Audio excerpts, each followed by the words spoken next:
নমস্কাৰ, প্ৰথমে আপোনালোক সকলোকে মোৰ ইউটিউব চেনেলত স্বাগতম জনাই আৰম্ভ কৰিব লৈছোঁ দিনটোৰ কেইবাটাও গুৰুত্বপূৰ্ণ খবৰ। আজি হৈছে 13 ডিচেম্বৰ দিন শনিবাৰ আৰু এনেবোৰ গুৰুত্বপূৰ্ণ খবৰসমূহ নিতৌ চাবলৈ ছাবস্ক্ৰাইব কৰিব দিব লৈছোঁ। আজিৰ প্ৰথমটোৰ ব্ৰেকিং নিউজ। এবাৰ অধিবক্তাৰ মতে মৃত্যুদণ্ড হ'ব চেমকানো সিদ্ধাৰ্থ অমৃত প্ৰভাত। ফাদিল হৈছে জুবিন কাণ্ডৰ বহু নজনা অধ্যায়। ইতিমধ্যে আৰম্ভ হৈছে জুবিন ঘটনাৰ এটা নতুন দিশ। ৰাজ্যৰ এটা ব্ৰেকিং নিউজ। শ্যামকানু সিদ্ধাৰ্থ শেখৰ আৰু অমৃত প্ৰভাৰ বিৰুদ্ধে হত্যাৰ গোচৰ ৰুজু কৰা হৈছে। শ্যামকানু সিদ্ধাৰ্থ শেখৰ অমৃত প্ৰভাই বহুদিনৰ পৰাই ৰচিছিল এখন ব্লু প্ৰিণ্ট। কিদৰে জুবিন গাৰ্গক হত্যাৰ ব্লু প্ৰিণ্ট ৰচিছিল হত্যাকাৰীয়ে? প্ৰশ্ন। ছিংগাপুৰত জুবিন গাৰ্গক হত্যা কৰা হৈছিল বুলি চাৰ্জশ্বিটত প্ৰকাশ পাইছে। গতিকে SITয়ে দাখিল কৰিলে এইবাৰ 12,000 পৃষ্ঠাজোৰা এখন চাৰ্জশ্বিট। মেনেজাৰ সিদ্ধাৰ্থ শৰ্মাই ৰচিছিল জুবিন গাৰ্গৰ এক হত্যাৰ ষড়যন্ত্ৰ। গতিকে এই কথা ধৰা পৰিছে। BNSৰ 103 ধাৰাত হত্যাৰ গোচৰ ৰুজু হৈছে মেনেজাৰৰ বিৰুদ্ধে। গতিকে ফাষ্ট ট্ৰেক আদালতত হ'ব জুবিন গাৰ্গৰ প্ৰথমটো শুনানি। 16 ডিচেম্বৰত আদালতত হ'ব জুবিনৰ গোচৰৰ প্ৰথমটো শুনানি। আপোনালোকে জানিব পাৰিব এইটো চেনেলৰ জৰিয়তে। 2 বছৰ আগতেই হত্যাৰ ষড়যন্ত্ৰ ৰচিছিল শ্যামকানু শেখৰ আৰু সিদ্ধাৰ্থই জুবিন গাৰ্গৰ বিৰুদ্ধে। পৰৱৰ্তী খবৰ।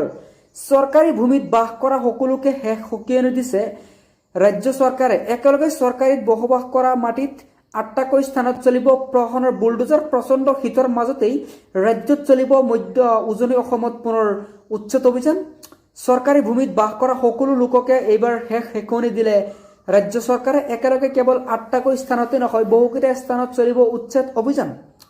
গতিকে এবাৰ মধ্য অসমত চলিব চৰকাৰৰ এখন বৃহৎ বুলডোজাৰ।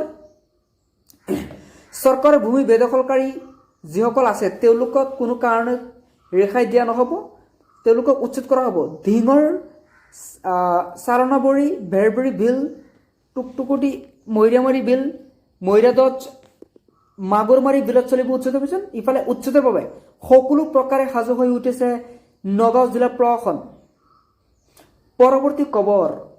দ্ৰুতগতিত বেংক বেলেঞ্চ বাঢ়িছে এইবাৰ বিজেপিৰ। হয়, আপুনি ঠিকেই শুনিছে। কেৱল 20 বছৰতেই 88,000 কোটিৰ পৰা হ'লগৈ 10,000 কোটি টকা। বিজেপি চৰকাৰৰ ইমানেই ধন বৃদ্ধি পাইছে বেংক বেলেঞ্চ, যিটো শুনিলে আপোনাৰ চকু কপালত উঠিব।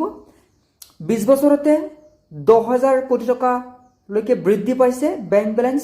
বিজেপি চৰকাৰৰ দলৰ হুৰে হুৰে বৰালি চহকী হৈছে বিজেপি। বিৰোধীৰ তুলনাত 75 গুণ বেছি পুঁজি এইবাৰ বিজেপিৰ হয়। আপুনি ঠিকেই শুনিছে। সাংসদ তথা কংগ্ৰেছৰ কোষাধ্যক্ষ অজয় মাকেনে উদঙাইছে এইবাৰ বিজেপিৰ ধনৰ পৰিমাণ। ৰাজ্যসভাত সাংসদগৰাকীয়ে কয়, দেশত এতিয়া গণতন্ত্ৰ বুলি একো নাই। মাকেনৰ তথ্যৰ পাছতে এইবাৰ দেশৰ ৰাজনীতিত লাগিছে ব্যাপক প্ৰতিক্ৰিয়া, কিয়নো অভাৱনীয় হাৰত ধনী হৈছে বিজেপিৰ দল।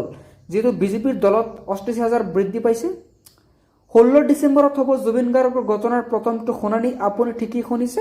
জুবিন গাৰ্গৰ ন্যায়ৰ দাবীৰে উত্তাল হৈ পৰিছিল যিহেতু সমগ্ৰ অসমেই। গতিকে এইবাৰ 16 ডিচেম্বৰত জুবিন গাৰ্গৰ প্ৰথমটো শুনানি হ'ব।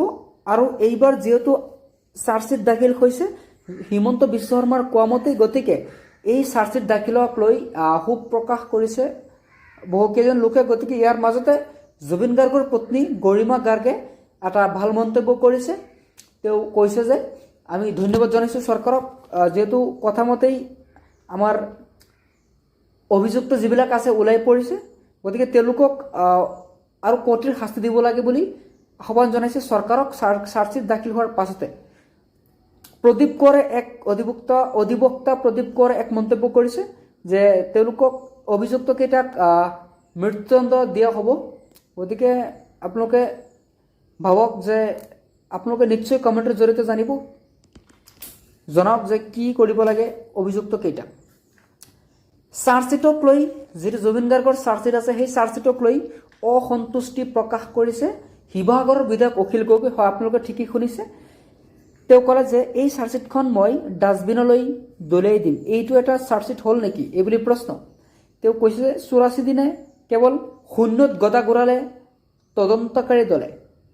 বাবৰি মছজিদ নিৰ্মাণৰ বাবে সাজু হৈছে মুছলমান সমাজ। এইবাৰ বাবৰি মছজিদ নিৰ্মাণৰ যিটো মূল উদ্যোক্তা হুমায়ুন কবিৰ, তেওঁ প্ৰাণী মৰাৰ ভাবুকি দিছে একাংশই। তেওঁ এতিয়া বহুত নিৰাপত্তাহীনতাত আছে, চিন্তা কৰাৰ একো কাৰণ নাই।